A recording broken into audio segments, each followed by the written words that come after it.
Taylor Sheridan's Yellowstone character was actually fine until he met Beth.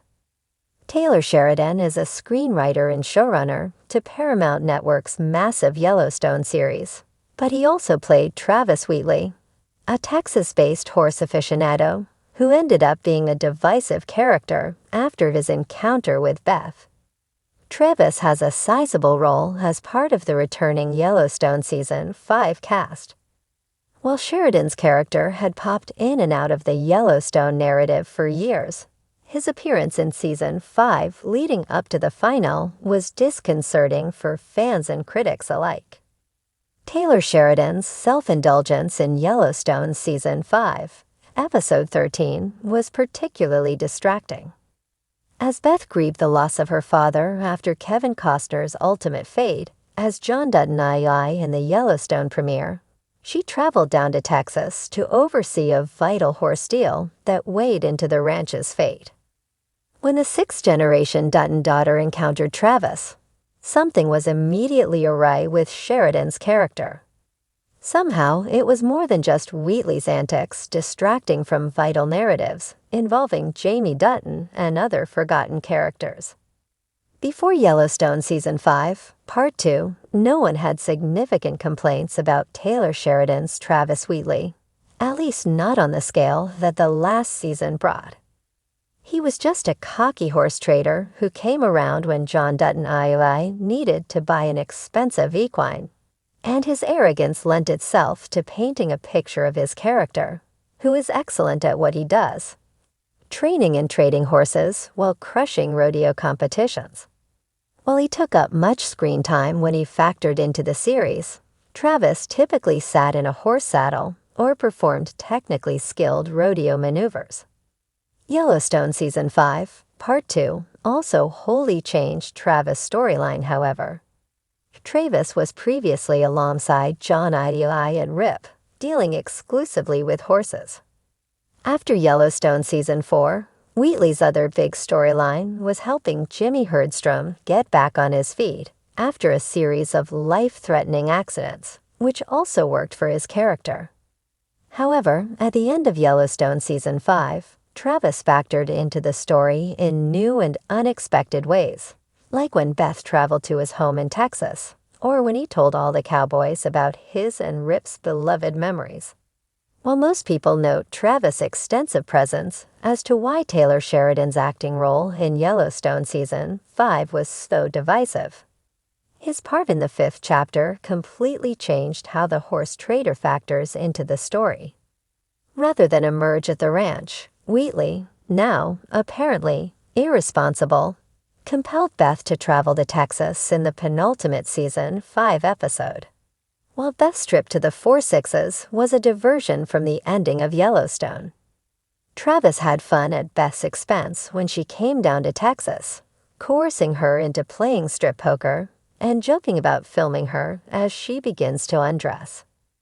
The Yellowstone EP defended Taylor Sheridan's divisive role in the final season to Variety, saying that Travis provided comic relief where appropriate, whereas it would be hard to find the comedy in Beth and Rip and Case.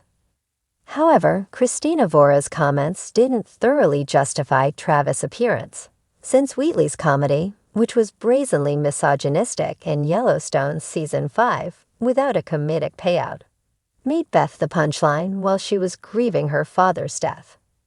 There was a silver lining to Taylor Sheridan's final scenes as Travis Wheatley in the Yellowstone Season 5 finale, however. It was a reminder of how the screenwriter effectively contributed to the story in terms of charisma and tone. After successfully auctioning off the Dutton Ranch's best show horses at the massive auction, Sheridan's character was immediately palatable again when he left Beth, Rip, and the bunkhouse behind. Travis got in his truck with Jimmy, who had instructions to take the horse trader to the airport, and it clicked as to why Sheridan's character was so unsavory in Season 5 when watching that scene. Sheridan's Travis Wheatley character has always worked alongside Jimmy. While yes, Sheridan's character provided comic relief, it came at Beth's expense, with Rip smiling at the punchlines. That narrative choice broke so many things that the series was known for. Rip's story about why Travis was his best friend either was difficult to believe. In contrast, having fun at Jimmy's expense is the norm in Yellowstone, and Travis does it best. Travis and Jimmy's antagonistic and humorous dynamic lends itself to the show. Sheridan could redeem his character in the Texas-themed 6666 Yellowstone spinoff, featuring Travis Wheatley alongside Jimmy. When people talk about the brilliance of Taylor Sheridan's writing, they often mention the sharp dialogue, the sweeping Montana vistas brought to life on screen, and the unforgettable characters that populate the world of Yellowstone. Among them, Beth Dutton often stands as a hurricane of chaos, brilliance, and vulnerability, captivating audiences with every calculated barb and fiery meltdown. But what if the narrative could be reimagined? What if one of the many resilient, troubled characters, let's call him Garrett Reed, could have stayed fine, even thriving, if only Beth hadn't crossed his path? Garrett wasn't born into ranching royalty or tangled in power struggles like the Dutton family. He was a ranch hand who knew the value of hard work and the solace of simplicity. When he first arrived at the Yellowstone Ranch, he was just another hired hand, eager to prove himself. He carried with him a quiet demeanor, sharp instincts, and an unspoken determination. People liked him because he was reliable.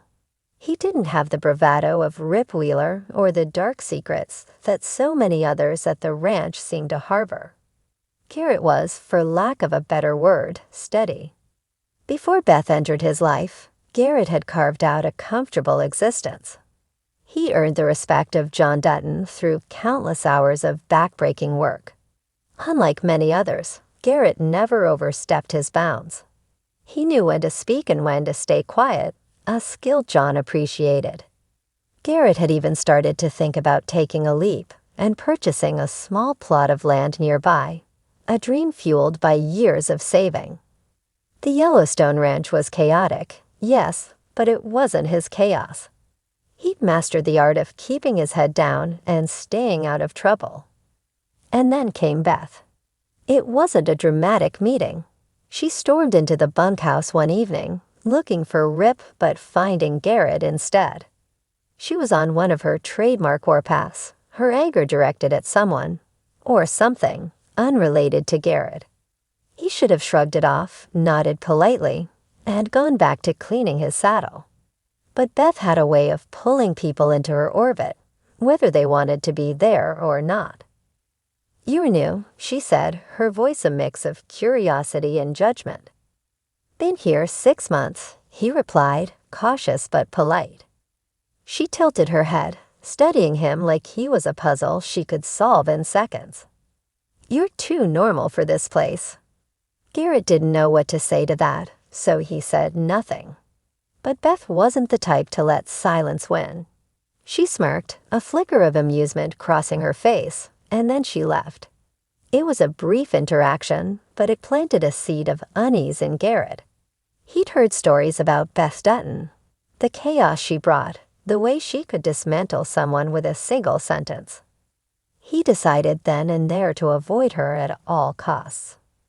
Unfortunately, avoidance wasn't an option. Beth seemed to have an uncanny ability to appear whenever Garrett thought he'd managed to slip under her radar. At first, it was just small comments, jokes about his quiet nature, questions designed to unsettle him. Then it escalated. She started showing up at the stables when he was working, leaning against the doorframe with a cigarette in hand, and that ever-present smirk on her lips. "You ever get bored of being so boring?" she asked one day, watching as he methodically groomed a horse. "Boring's not so bad," he replied, keeping his focus on the task at hand. "You keep telling yourself that, cowboy." Over time, Garrett's carefully constructed walls began to crack. It wasn't just that Beth was relentless. It was that she had a way of making him question things he'd never doubted before. Why had he chosen a life of quiet simplicity? Why was he saving every penny for a future that might never come? Why did he feel so drawn to someone who seemed determined to dismantle the very stability he'd worked so hard to achieve? The breaking point came one evening after a particularly grueling day. Garrett had been out on the range for hours, dealing with a group of cattle that had broken through a fence. He was exhausted, his muscles aching, his patience worn thin. As he returned to the barn, he found Beth waiting for him, a bottle of whiskey in hand. "Rough day?" she asked, handing him the bottle without waiting for an answer. He hesitated but took a swig, the burn of the liquor momentarily distracting him from his fatigue. "Why do you do it?" she asked, her tone unusually serious. "This life. The ranching, the hard work, the everything." Garrett thought for a moment before replying. "Because it's honest. Because it's simple." Beth laughed, a sharp, bitter sound. "There's nothing honest or simple about this place. You think you're safe because you're not part of the Dutton family. Trust me, Garrett, nobody's safe here."